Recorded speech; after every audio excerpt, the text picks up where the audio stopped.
Hi everyone, welcome back. We are doing our winter EV road trip up to Banff, Alberta. We had a lot of comments about our summer road trip down to California about how EVs do in the winter time. Well, here it is. We're doing our EV winter road trip up to Banff, Alberta with our 3 kids, our dog, in the Colt. We're gonna see how our EV does and follow along. It should be fun. And Mona's gonna be able to share with you all of her experiences she's had with driving an EQS, not in beautiful sunny California in the summer. In cold Alberta. In cold Alberta. Yep. And what she's experienced so far, and she's gonna let you know exactly what she's really come to love about the vehicle and some of the things that maybe she would like to see change. The good news is Mercedes-Benz comes with noise canceling headphones with the rear entertainment system, which this is equipped with. The noise canceling in this scenario is going to cancel the children's noise. So we'll be able to actually speak to one another and you'll be able to hear us for the drive. We're rolling on Continental Winter Contact T850 winter tires today. And Continental's even given us a nice piece of luggage here that's even in the similar tread pattern. Let's just see how well it stops on the snow. Look at that, look at that. This Continental bag is just absolutely amazing. Look at that tread. And we had the power of our little friend here, the Continental horse today, which the kids are going to be playing with as well. Thank you, Continental, for keeping our journey safe today. We're heading to Banff National Park right now. We've got in our navigation, the destination that's set is the Fairmont Banff Springs. Looking forward to a nice weekend on the gold level there. We did not charge to 100%, despite the fact that that's all you ever saw when we were on the road trip. We're at currently 80%, and it's expecting us to arrive with a charge of 43% upon arrival. Once we charge up in Banff, we're actually going to use that same charge to go all the way to Lake Louise on Sunday for lunch and then drive all the way home on that same charge back to Calgary. It's not looking like the weather's going to be great in Lake Louise on Sunday. It says it's going to be snowing at this time, but stay tuned. Let's see how that's going to go. When it comes to daily charging practices, we were charging to 80%. We charged to 80% today because we don't need more than that to get to the Fairmont Banff Springs. It's saying we're going to arrive with 40%, so it's only going to use half of the 80. But I mean, have you found that you need to charge more than 80% every day? I don't. I mean, at first I was struggling with only charging to 80%. So I'm like, why not? Why not charge to 100%? But now that I've been driving this for a couple of months now, on a daily basis, I do not use more than 30% charge. 80% is going to be more than enough to take us from our house all the way up to Banff. Another thing that we want to bring up to you is, if you probably noticed, we've got a roof box on. Would we really need a roof box to do a weekend getaway to Banff for a couple of nights? Absolutely not. But we just added it to the equation for you guys for this video, because a couple things, of course, as you know, it's going to create wind resistance. It's going to end up deteriorating the range of the vehicle, so we'll end up arriving with less charge probably than what it's anticipating, simply because the fact that we're driving west into a headwind right now with the roof box on. But we also wanted to make sure that people who would purchase an EQS, particularly people that would purchase them in Calgary and do a lot of skiing in the mountains, which has been a common question for us. Can I go skiing in the mountains and still be okay with the charge? And even if you were to miscalculate your charge or you didn't charge enough, there is a high-speed charging station in Canmore as well that you could utilize. But if you're planning to stay at the Fairmont for the weekend, which is a great weekend getaway for a lot of Calgarians, they've got EV charging there on site in the valet. A couple things I'm going to quiz Mona on right now is about the winter driving. How the EQS drove in the winter when it got to be that extreme weather. So at first I was a little nervous. It's very heavy. So I felt very safe driving on snow and ice because it really wasn't sliding as much as my GLS would. Like it felt like a tank. With my GLS, I'd always have it on slippery mode. With my EQS, I didn't even need it. I would just put it on strong recuperation and I'd feel it. You could just instantly feel it. Yeah. It was really, I felt extremely safe in my EQS. That brings up another point, is the strong recuperation. So Mona didn't really love using it that much in the summer, and I kept trying to talk her into using it. And then she started to see the benefits of it in the winter, and now that's all she drives in, including right now. So you just get used to it. I mean, at first it was a struggle, but now it's very easy to drive in strong recuperation. Yeah, absolutely. And I could actually really tell the difference in the battery charge for using strong recuperation versus normal recuperation. we did have the unfortunate experience of Calgary deep freeze not too long ago, and Deep freezing is an understatement. Yeah. It was like, you don't want to leave your house. what we saw was minus 45 to minus 50 with the wind chill. Was that with the wind chill or without the wind chill? That was with the wind chill. But overnight it was like negative 50. Negative 50 overnight. It was extreme. It was extreme. Everything was really, really strange. Honestly, I didn't leave the house. For the whole week. Well, I did. I didn't leave the house. I did. I mean, case in point, I mean, we've become full-on EV now. We're actually both driving EVs, have a nice EV charger in our garage. So I got a chance to experience it. And yeah, I mean, there was a couple times that we did have to go in that deep freeze. I did the driving and I was paying attention to it a lot more. But we lost around, on average, in that deep of a freeze, about 35% of our overall range. Yeah. And you know, at work, we saw the same thing with a lot of the EVs.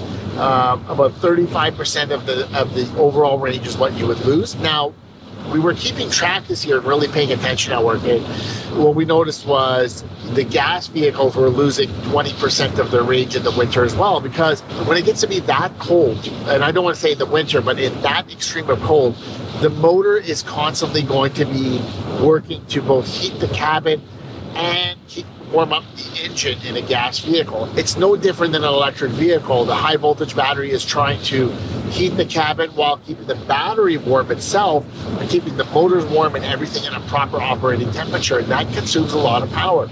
So one thing that really chews up your power in an EV is using the pre-climate entry in that extreme of cold too frequently before you leave. We saw a lot of vehicles, new cars, older cars, didn't matter, diesel, gas, whichever it is, that couldn't start. When you're that cold, you don't have enough cranking amps from your battery when it freezes up to be able to turn that motor.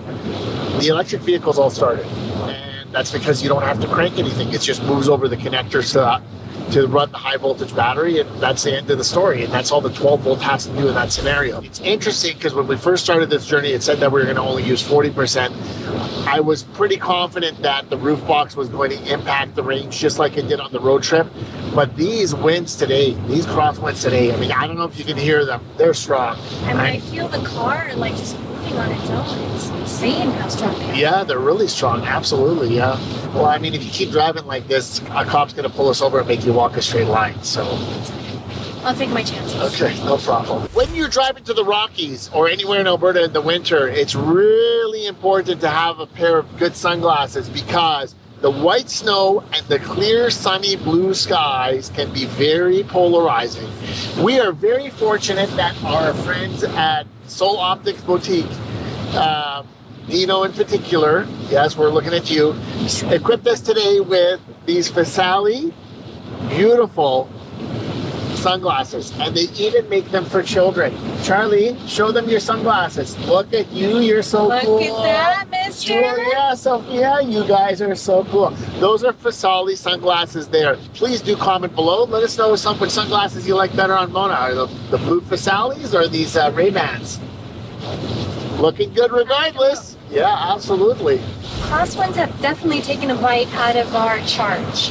It's now saying we're going to arrive with 35%. I'm sure the roof box has something to do with it. We're enjoying this beautiful scenery. If you guys have not driven through the Rockies before, I highly recommend it. So enjoy the scenery and we'll touch base again once we arrive. The Fairmont Banff Springs Gold Level private valet entrance was fantastic, easy to find. The valet staff was incredibly helpful, really quick to get our bags out, and the private check-in was absolutely great.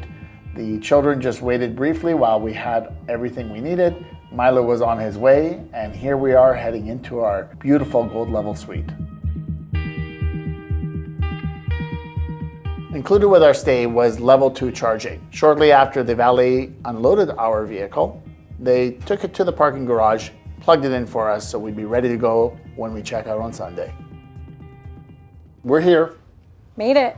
The Banff Springs Gold Fairmont Lounge, sipping on our coffee, and 31% charge on arrival. We left with only 80. Okay. But 31% puts us where in terms of what we thought it was going to Well, we arrived with 31, but by the time we found the entrance and by the time we unloaded and moved the cart, we were at 28%. 29. Okay. I looked at the app. Okay. 29 when they plugged So we it in. both win. Sure, we both win. However, I was much more optimistic than you were, and the vehicle still beat all of our expectations in terms of what it was supposed to be on arrival. It definitely exceeded our expectations. Absolutely. So we're here for tonight and tomorrow night, charging up to 100% this time, not 80, because that's the right thing to do, especially when you know you're heading into a bit of a blizzard and a temperature drop on Sunday. Going further west to Lake Louise and then driving all the way back to Calgary. So stay tuned, and we hope you enjoy our stay as much as we are about to. It's going to be a lot longer for us than it's going to be for you watching this video. We got very lucky with the weather during our winter stay at the Fairmont Banff Springs and took that opportunity to explore the Banff town center. Enjoyed some beautiful sights, some great food, and did a little bit of shopping as well. We're just checking out of the Fairmont Banff Springs this morning, charged up to 100%. We're down to about 98% right now, just playing around with a few things this morning and warming up the cabin. From here, we're on our way to Chateau Lake Louise. We're gonna have a fantastic lunch at the Lakeside restaurant. We're planning to come back to Calgary today on that exact same charge. So stay with us because we are supposed to get a bit of change in weather, although we have been fortunate to this point now.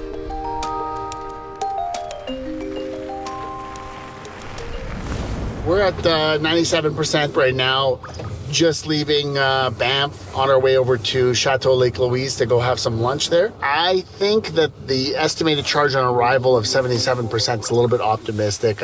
Being that we're in the Rockies, I can see the Canadian flag ahead of me there kind of blowing in the wind right now. I know we're going to catch quite a few crosswinds. We put the roof box on more for you as the viewers to see what a worst case scenario would look like. We also know that this is a little bit warmer winter weekend than we had anticipated it being. I mean, had we went last weekend, it would have been a lot worse.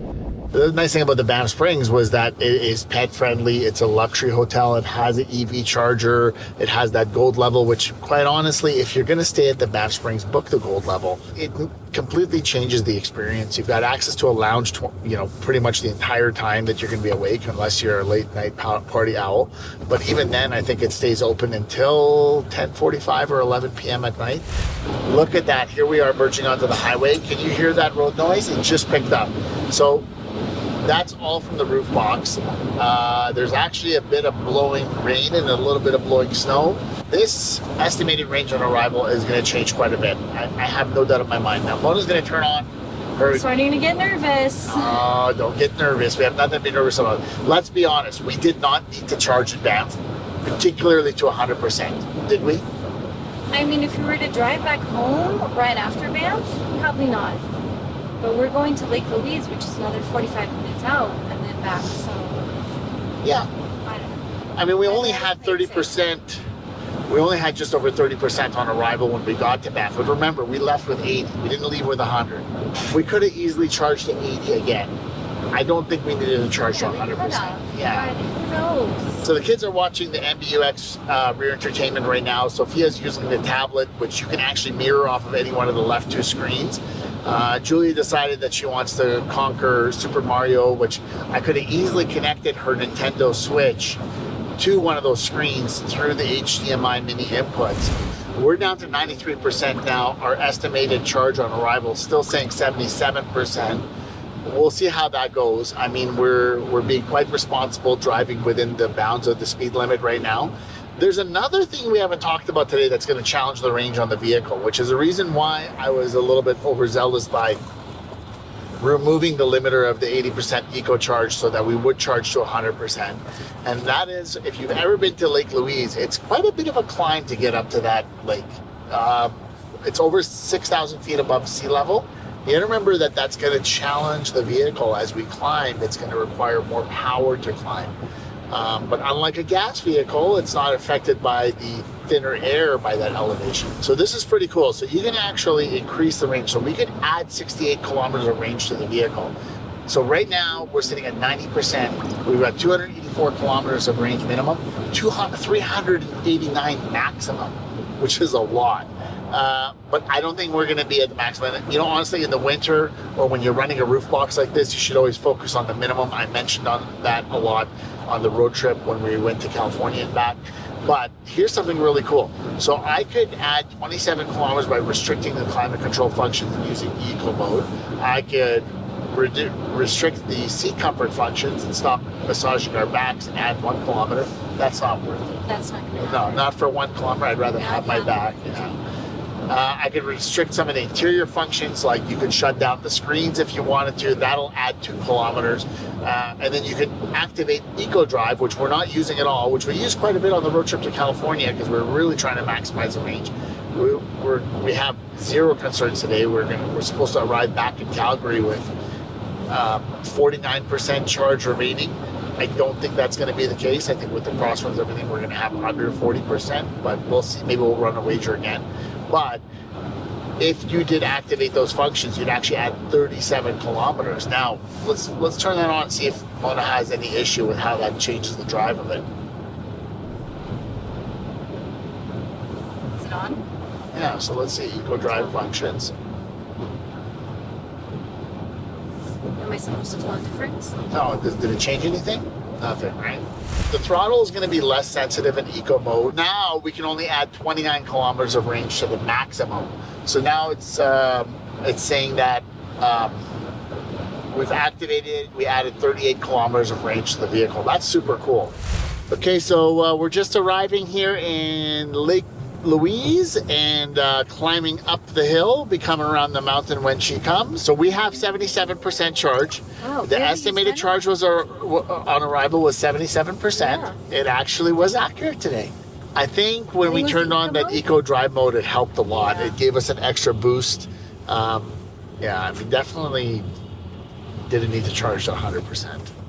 That's okay. Let's not speak too soon. Let's wait until the drive back. We're not even on our drive back yet.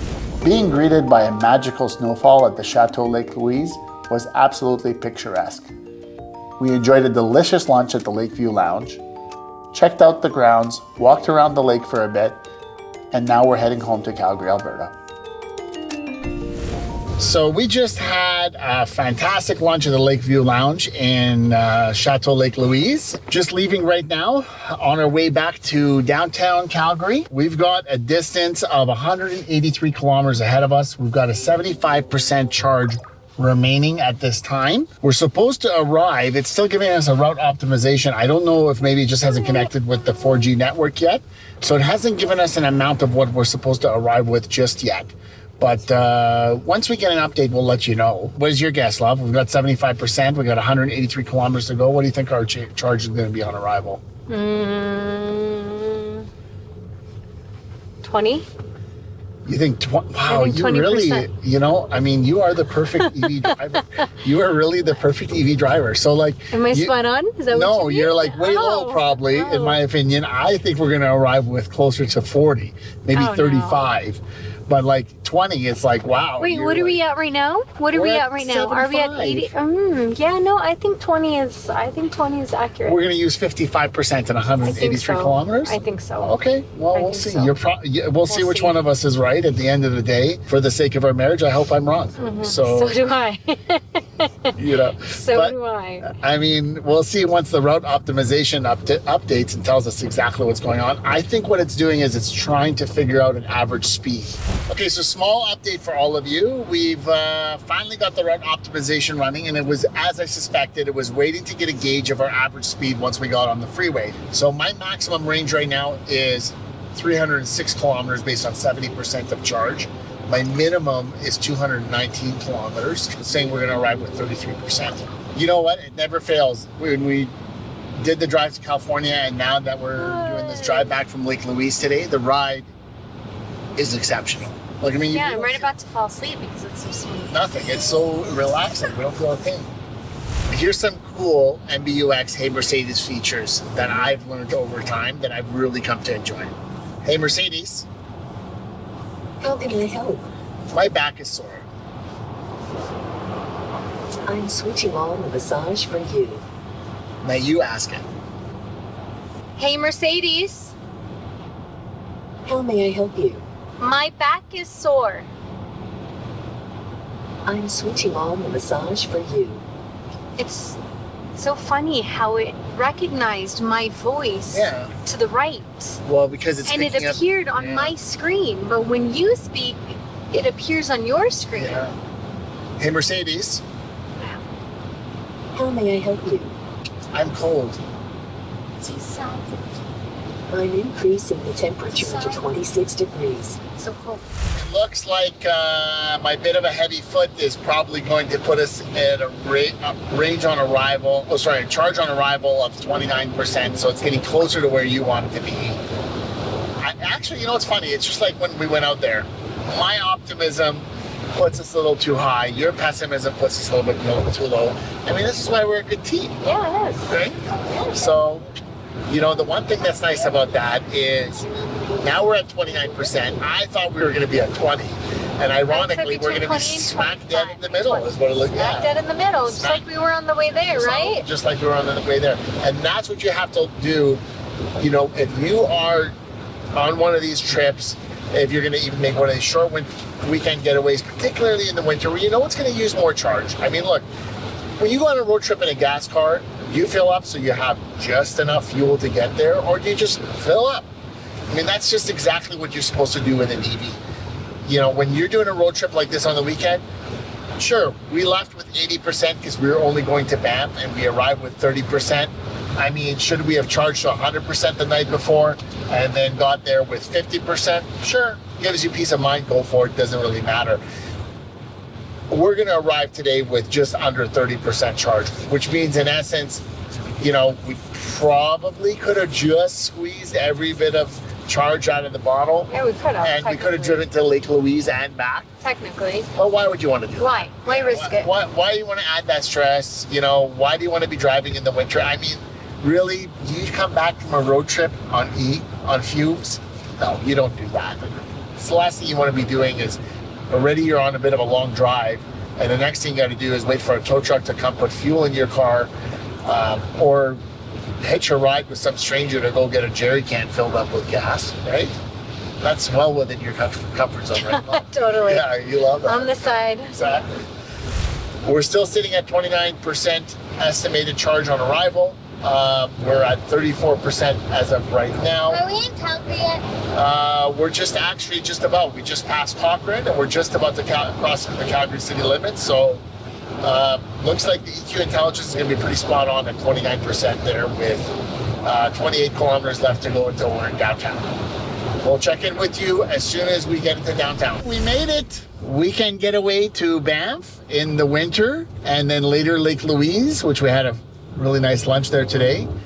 We left Calgary with 80% charge, got to the Banff Springs with 31% charge, I believe it was, I think or it was 32. 31. Yeah, charged up to 100%. Left the vehicle outside for a whole day and then another night. And then this morning we left to go have lunch in Lake Louise, Chateau Lake Louise. Didn't charge there, went on the same charge to Lake Louise. Now we drove all the way back to Calgary, and here we are arriving with 27% into downtown Calgary. You thought 20%. I thought 20, but I wasn't that off. I mean, we're going to arrive with 27%, so I was off by 7%. A lot better than you. 7%, but if You you said look at 40%, okay, 7%, so you just look at admit that. it. I won. Say, Okay, let's say it. Okay, Say we're you won. arriving You with were 27. right. We're arriving with 27%. You said 20%, right? I was closer than you were. Okay, well, but that's Yeah. quite a bit. Yeah. Right? You're talking about quite a bit. So like you're talking about a swing of approximately, I mean, you underrated what it was going to arrive with by almost 30%. Okay, but you said 40%. Okay, so I overrated it by A lot 30%. more. Yeah. So, I mean, good. Perfect. I actually do think that my prediction of what we were going to arrive for charge on arrival was going to be, would have been pretty accurate. Of course. But if we didn't have the Of roof course. box. If we didn't have the roof box. But we do have the roof box. Right, and we put the roof box on for you viewers because we didn't truly need to put a roof box on for a weekend getaway. I get it. We're a family of 5 and we have a dog with us, and my wife does like to take our house with us everywhere we go. But rather be over-prepared than under-prepared. exactly, that roof box is pretty empty right now, and that's a big roof box. And you know, when you're going through crosswinds, it's kind of like having a parachute strapped to your roof. So it does have a big impact. But you know what? we want you viewers to know what a worst case scenario looks like. Yep. And that's why we have the roof box on the vehicle. And I hope that you were able to see that for yourselves and know that if you put a roof rack on and you had bikes off the top, if you had skis off the top, if you had snowboards off the top, or just a roof box like we did, it's going to reduce your range significantly. But if you don't, it's still doable. It's still very doable. It's totally doable. All in all, though, we really hope that you enjoyed today's drive, and we were happy to take all of you up who commented below on the challenge of doing it in the winter. Unfortunately, our kids are in school this time of year, so going away for as long as we did when we did the road trip to LA and back is not really realistic in the winter on a road trip. I mean, we'd love to if we could afford the time to, but we just can't. So yeah, I mean, comment below, like, share, please subscribe to our channel, turn on your notifications, and let us know what you thought of this video today, and if there's another challenge you'd like to see us do. We're happy to always take every challenge on. You are. Okay, I'll do it by myself next time. MBDTYYC out. MBDTYYC out. And my family's not coming back in. Bye.